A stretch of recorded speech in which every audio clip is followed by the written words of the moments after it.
Welcome back, everyone, to another episode of Two Sisters, One Book. I'm Carla. And I'm Amanda. We are two sisters, two moms tackling one book at a time. This is our last episode I'm for this book. sad. I love this book. I'm like so sad that we're like finishing it. Only for a little while though. Okay. So we left off where Damien had to go to the Gambit challenge and our girl Jasmine was poisoned. So now that was our cliffhanger, but I will give 3 seconds for the people who haven't read the book and want to read the book I was about to jump right in to exit because And there is spoilers. if you haven't read it, like, what's taking you so long? Come on. So now we get to finally see from our cliffhanger that Jasmine was moved. Rorik did move her to the medical wing, and I was kind of scared from after your theory on Rorik. I was like, is he gonna hand her over to the bad people? But that's not Is the it case. is it bad that I was like slightly rooting for him to be a villain just so like my theory could be right? That is so. You're like, yes, it's happening. I'm like, he's gonna take Wow, her. He's gonna take her. It's gonna happen. He's gonna betray Damien. And then I was like, I just want that theory to be kind of right. But yeah. that's funny. So we're in the infirmary. Jazz is trying to wake up. She finds out that she took on two actually Grimvilles, and those guys are really hard to take on. So the fact that she took two of them on, the lady who is helping her out is kind of like all like in awe with her, like, wow, you're incredible. But then it's kind of standoffish because that's kind of scary that you were able to take two by yourself, not in wolf form. So and then And one of them was Scarface. yeah. Oh my gosh, why did I do that? Every time I do a high pitch, my thing like I feel like I get shocked. Okay, I gotta stop doing that. Yeah. um yeah, one of them was Scarface. So that was it just shows you her character is evolving so fast and she's just taking it on and everything. And I love that I need to go see Damien now. He needs to know. And they're like, no, he's already started. It's okay. You need to rest. And then she like does a low growl, like she puts on her queen voice, if you really think about it, and says, I need to go right now. So then the lady who's helping her is like, there's a truck out front with the keys in there. You could go right now. So yeah. And then we go to she gets in her truck and she starts driving to the location, which we know she can't really show herself there, but she finds a good spot that she could see everything with her wolf vision and stuff. And yeah, so now we get to witness from Jazz's point of view the fight, which is it kind of sucks to be Damien. It does. And I also like that we get two perspectives. We're going to have a Jazz perspective on how the fight went down, and then we're going to have a Damien perspective how that went down. So that was cool. But I wanted to point something out really quick. You know how much I love creative writing, and I love when authors throw things in here, even if it maybe isn't like a huge part of the story, but something that they put in for readers like us to catch and be like, oh, that's pretty cool. So one of the things that I did notice is that in chapter 17, okay, we see that when Damien is talking to Jazz about the other clans, he mentions that the Grimvilles, which we know as Cain and his territory, how they occupy the deep mountain territory to the west. Okay. Moving forward in chapter 21, when Damien is walking in to the Black Lodge to sit at the table with everybody, it says that Cain was sitting at the west, and he's the alpha of the Grimvilles. We see that Celine, the Shadow Fiends, is sitting to the east. And we see on the south side, we have Elford, who is sitting there. And then as Damien comes in, he sits in the northern chair. Okay. So we have east, west, south, and north. Well, as we enter this challenge at the Gambit, in chapter 31, it states that to the west, a sea of gray and brown marked Grimvales. To the east, the Shadowfanes moved like shadows in the daylight. To the south, the Dravens. And to the north, the Ashen Ones. So throughout this whole series, I'm sorry, throughout this whole book, we have seen that she has very creatively written this to where whenever these characters are sitting in a spot, they are sitting in the same section. So Kane is always sitting on the west side. Celine is always sitting on the east side, and the Dravens are always on the south side, while our people, the Ashen Ones, are always on the north side. And I love that. I love creative writing like that. It's something fun to spot as a reader. Yeah, I'm glad you brought it up because now I don't have to because I was going to bring that up too. So now we could just jump into the fight, I guess. So we see, my Celine, gosh, why does she have to go first? Okay. Anyways, he goes in Told you there. it was going to be brutal going first. I told you she was not going to want to go first. Celine goes first, and we can see that Damien took Jazz's advice by don't um basically show her respect, get her riled up first. And then we see she's circling around him and she doesn't understand why he's not moving or anything. And so now they're going hand in hand combat for a little bit. She does, I can't precisely remember the order, but she does change into her wolf form, which was very interesting to me because I pictured it as a naked hairy or naked cat type thing because they said, "Oh, she looks like a panther, a slick furless wolf," and I'm like, that's interesting because that's the first description we get of her people. Like she's very small and everything. And I don't think She we've ever does seen her transform into a wolf, have we? This is the first time. So it's no, like yeah. out of nowhere, she's just like, I'm losing or whatever. And so she just decides, I'm going to go into my wolf. It's almost like her backup thing, you know? Yeah, she's I love her. Okay.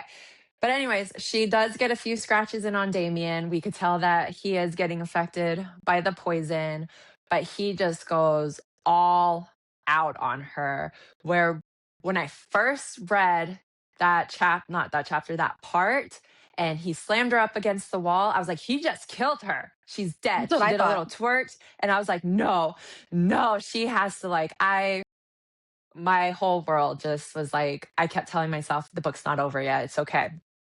Then we see that she gets carried away.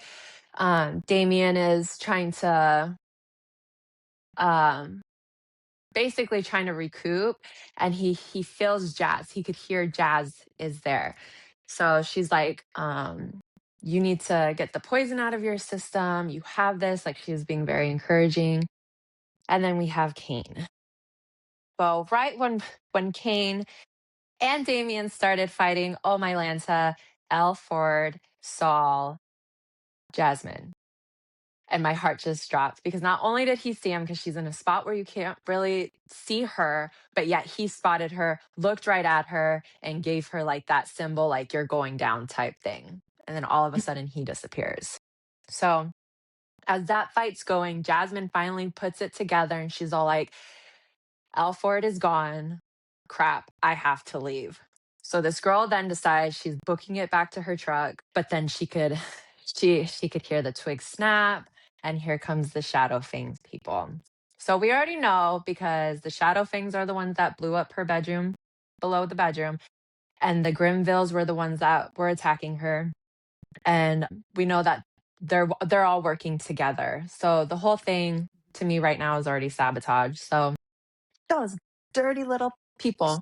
They're getting paid by Elford. So this is like all Elford's plan. And we know that he's been cheating, obviously, because when he went to attack. So when he sent them to the room, one, I think it was interesting because it's like he's risking Celine and Kane's, situation in the gambit because if they're caught, it goes back on them.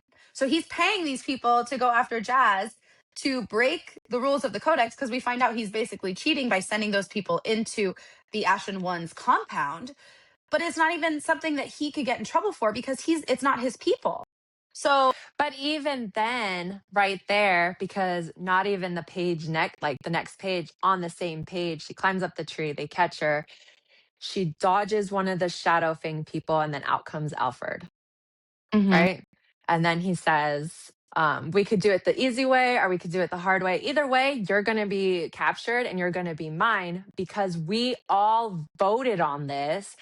Even Silas agreed to this, that he's going Silas. to end up losing in the end. And you are already public, like you are my property. So I was just all like, the betrayal with Silas, like you are supposed to be the protector of the Codex.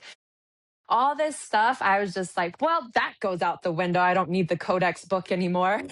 Like, Yeah, the codex goes out the window at this point. So nobody's even following it. Damon is the only one who's actually following the rules. And he's supposed to be the one to lose? I don't yeah, understand that. I guess the good guys don't win in that part, but the betrayal was real. And Jazz figured it out. Like, you're cheating. Oh no. She wasn't going to go down without a fight. She still tried to fight everybody by herself. And the Shadow Fangs did shoot her with poison, and bam, she's gone. Hmm. Now back to Kane and Damien. They're fighting. He's exhausted, but this is where Elford messed up. He brings Jasmine to the same spot.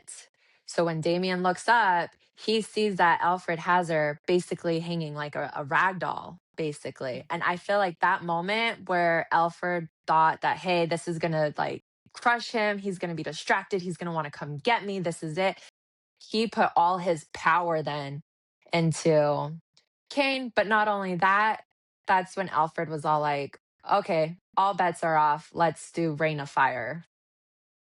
Every like surrounding sniper was like shooting at him. I was like, this guy can't win Well, yeah, because now it's at like the all. gambit is It's officially over. over because they're using weapons they're not supposed to be using. So Elford knew. I mean, I think the entire time, obviously, Elford knew he wasn't going to fight. He was going to taunt Damien. He was going to do all these things, knowing that he was never going to step into the ring to fight him. So the Rain of Fire came down, and Damien basically said, forget this. And he was trying to get up to the cliff top to get Jasmine, but as he was trying to work his way up there, we see the Grimvilles come down, we see the Dravens come down, we see the Shadow Fangs come down. Like basically, they're all coming down to attack each other, and we see the Ashen ones making a wall and holding their ground and everything. And Rourke is trying to get Damien out. He's like, we have to go. And he's like, I'm not leaving her. And we basically see that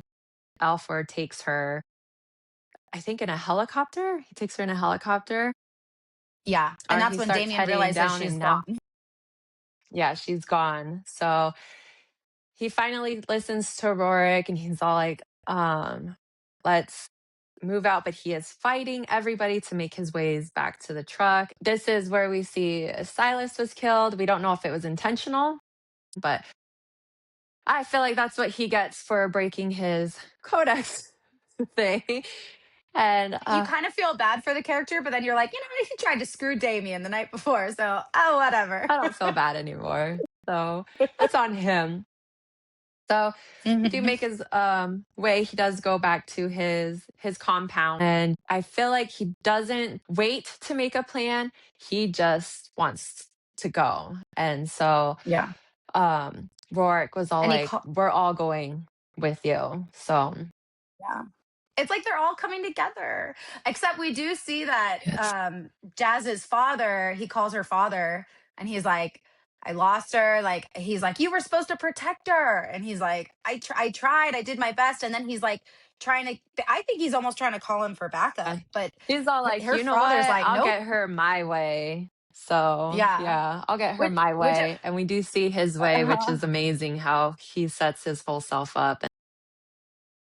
Yeah, and then we move forward into Jazz waking up, and she is shackled. Her arms are above her legs, her feet are barely touching the ground. We have yeah. Alfred, because she's all like, they're gonna come and get you, and he's all like, oh no, we have a great view right here. And you know what, Damien is so predictable. I already know where he's gonna come, and when he goes down the path where cars could go down. I have Celine and Kane waiting for him. So now we know Celine didn't die from her stuff. She probably healed super fast and she is an alpha.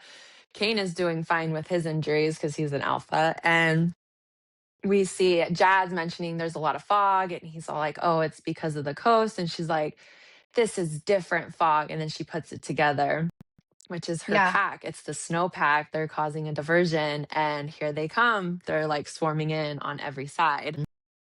Does this scene make you think that when they voted the night before, like Elford says, is that maybe that they voted Elford as the king? Because Celine and Kane, they're literally doing everything that Elford says. They're like, we will go down and block or do whatever. So it almost seems like, and he gets Jazz's property. So it's like, in his eyes at least. So maybe he thinks he's the king now, or that's what they voted. They didn't actually say who they voted. No, they probably said there's going to be no kings, maybe. Everybody just rule their own. Do you think I don't Elford know. would I agree wonder to if we'll that? get more detail into that. Yeah, he Yeah. probably just wants to worry about himself. Like, I don't want to abide by anybody's rules, and I'm sure none of them could probably agree on who's going to become king. But then, who knows? Maybe Celine isn't wanting to be queen. She just wants her people to be able to get away with stuff. And Kane's just like, I'd rather just have the mountain, so you could have the puny stuff that's down there. Yeah. I don't know. But we do see them Yeah. all coming together and working, which I did find it funny that when Alfred realized that it was the snowpack coming, he's like, "That's impossible. They don't fight. They're neutral. This is outrageous." So he grabs Jazz and he's trying to make an escape plan, which doesn't work out for him very well. And Hmm. I just I Yeah. just thought it was hilarious how he's all like, "We're gonna take you on the chopper." And then Kane comes barging in and he's all like, "We're being overrun. I'm getting a seat in that chopper." Yeah. And then that's when Jazz was like, "This is my Yeah. moment," because they're distracted with each other. So she takes the electric prawn thing and she gets it. No, she does the king things on him. I did put down in my notes though. So I thought the whole setup of Jazz's father coming in, and then Damien coming in, and then the Ashen ones all coming in. I was like, can we see this in a movie, please? Because I was picturing this in my head, and I was like, you hear that music in the background, and she's like, my people came for me, and he's like, never. Like, I got this whole Yeah, like it's a movie vibe in my head when lie. I was watching that. Yeah. But yeah, as far as like the claw thing goes, I was like, I knew that claw was gonna come back. Her little the fang, the king's fang. And yeah, she kind of proves that she was able to take down Elford with her smarts because, again, going back to Damien's training, he loosened his grip on her. She escapes through. She's able to use the king's feint on him. And then she takes his little electric rod and she's like, not today, sir. And she like just gets him. So he's like convulsing on the floor. I was like, man, he's going to wet himself. Like, oh boy. But yeah. And Kane's like, Yeah. bye, I'm out. She Like, peace mm-mm. out. He's like, "You fly away." Yeah. And the helicopter pilot was like, "All right, no second questions," which then we do see Yeah. that all the packs are looking up to see, okay, which one ran from us? Who's the coward? Like that's so messed Yeah. up. And then yeah, we see so much did happen. There's a big battle, and clearly Damien won. Well, So Selena's captured, Kane ran away, Damien gets to the top of the roof, and they end up killing Alfred together, which I thought was really sweet with the mhm. dagger. Yeah, because like in the moment of when she was able to escape from Elford, she goes over to the roof and looks down. Because at first I'm like, how is he gonna find her? Like he's all the way down below. What's gonna happen? And she just like shouts his name. He looks up and he sees her. And I thought it was so sweet that he looks up, sees her, he drops everything and runs for the building. Like he's like, I gotta get to her. Because he knows he hasn't seen her since. So he's like, I need to find her. He takes off. He goes all the way up to the top and he opens the door and she's pretty much taken Elford down. He's just sitting there like, all like electrified or whatever. And there was a little hesitation when he was going to kill her or when he was going to kill Elford. And at first I thought when he's standing there and Alfred's like, "Oh, go ahead. You're going to, basically be who your dad wasn't, like you're going to kill me." It just proves that I was right the whole time. And when Jazz came over and put her hand on him, I was thinking she was going to take it and kill Alfred for him so that he didn't have that guilt of, did I do the right thing or not? But instead, she does something better and she's like, let's do it together, because it shows that it is them redeeming themselves from everything he's done. Mhm. So yeah, I thought that was, I don't know, I liked it. But yeah, so now we see that Damien basically tells Jazz, we got to go down. We have to go down there. We have to talk to everybody, because not only do we have Elford, who is now dead, so his clan has no leader. We have Cain, who took off and left his clan to fight. He went and saved himself, which, in my opinion, is very cowardly. You have Celine, who is now captured. So her clan is probably like, what do we do? And then we have the Ashen Ones, who is looking at their original leader. And he comes down and he basically tells everybody, like, I am going to be your king, and Jazz is going to be your queen. Everything is changing. You guys are not going to be considered enemies. You just need to be a part of us. And with some hesitation, obviously, like, we see the Dravens who are like, well, we don't really have a choice because we don't have a leader. So we're going to kneel. And then you have the Shadowfanes who are like, okay. And then you have the Grimvales who are like, well, our leader just took off. So we kind of need somebody. So it's almost like they're all uniting as one clan. He's the only person who followed the rules of the Gambit. He's the only person who has really been following the rules in general, even with the truce. It makes the most sense to have him as the king. But we also know that the Dravens almost had a sense of relief when Elford died. Like, they were like, oh, good, the tyrant's gone. Can we join your side? And so they all were Right. just like, okay, like, but so we see them all come together. We see everybody kneel, including Jazz's father. And I thought that was a really special moment, because not only did they pick the side of the Ashen Ones, but her dad is now saying, like, I'm going to respect you moving forward. You have my daughter has you, hail to you. And I thought that was a special moment, and it probably brought a lot of joy to Jazz's heart to see the two people she loves, who hated each other the whole book, now getting along. Right? But when Damien's like, "We have to go down there," and she's like, "My legs can't move," and he's like, "I'll carry you," and she's like, "No, I am queen. I will walk down there." And so that's when we see they walk and everything, and as he does do his whole speech, the Dravens are, like, relieved they got rid of the tyrant, so you could probably tell that they were scared of Alfred, and, we see that the Grimvalls are very shocked because they show strength and not cowardice, and the fact that their alpha ran away and left them behind and didn't say like anything, like they probably felt very betrayed. So we do see Rorik is the first one to kneel to Jasmine, and then we do see that each clan, Damien does give like a little speech, especially like, yes, the snows, he looks at Jasmine and the fire in her eyes, and I feel like they bow down just because of Jazz, to be honest. If Jazz wasn't there, I don't think they probably would have. But the Grimvilles, they he did do his speech and he was like, "Oh, I will not leave you. Like I will be with you to the end." And then you see them dropping their instruments, their weapons, and then they all kneel to him too. So and then moving forward, Yeah. we do see that they're finally getting along. There's peace. They do have some confrontations, but you have the Grimville pups and the Ashen pumps. They're working together. And who was it? The Dravens. They're working in Damien's shop. So you do see a community. You do see them coming along instead of everybody being so distant and like, this is my area. I'm staying in my area, and we hate you, so we're gonna attack you. But now we see a community coming together, which is, I Mhm. think, something that And they needed. Like, yeah, I almost think that their bond, the reason they had this bond together is because they were able to unite all the clans together. Because, like you said, the snows probably wouldn't have knelt if it wasn't for Jazz. So I think there's Mhm. a reason with that bond, and it's special. And I love their love. Think so too. And we do see Damien's leg actually heals, and Jasmine says it's because I'm safe.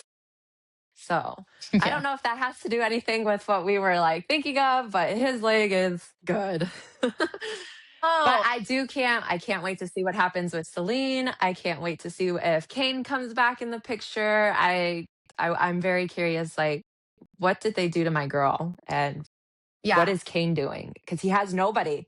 Kane is the lone wolf now. Hmm. And I know you're waiting to hear it, Amanda. I know you are. And I will say it. We hear Alfred admit that he killed Damien's father, which I told you I will come and eat my words on that, which I knew he had to have killed him. But maybe we need to wait for a book too. But I still think that there is somebody else involved. And yeah, we still have all these other villains. I mean, we've got, like you said, we've got Kane out doing his thing and Celine's captured. So I am not giving up on my theory of somebody else being involved with Elford, but I will say that I my suspicions for certain people are starting to get lowered, but I still think we're going to find somebody possibly in the next book. So I'll leave it with that, but I told you I would come back and eat my words if I was wrong, and yes, I was wrong. But yeah, we'll see what happens moving forward. Think you can keep your suspicions about Rorik, possibly, because we don't know exactly. I mean, it would make sense. Rorik was probably the one who told Alfred, "Hey, he's in his office by himself. This is a perfect time to go."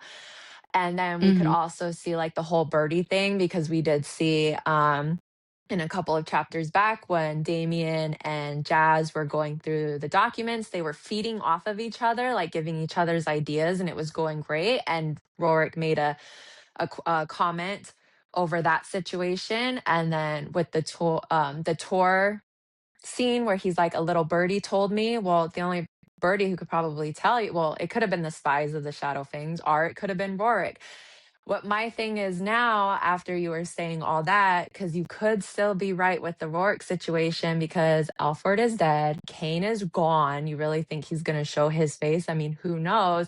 Where it's like, oh, the person that is like your second, who's not his second, but someone close enough to be your second, is really betraying you. So I wouldn't give up hope on your theory of that just yet.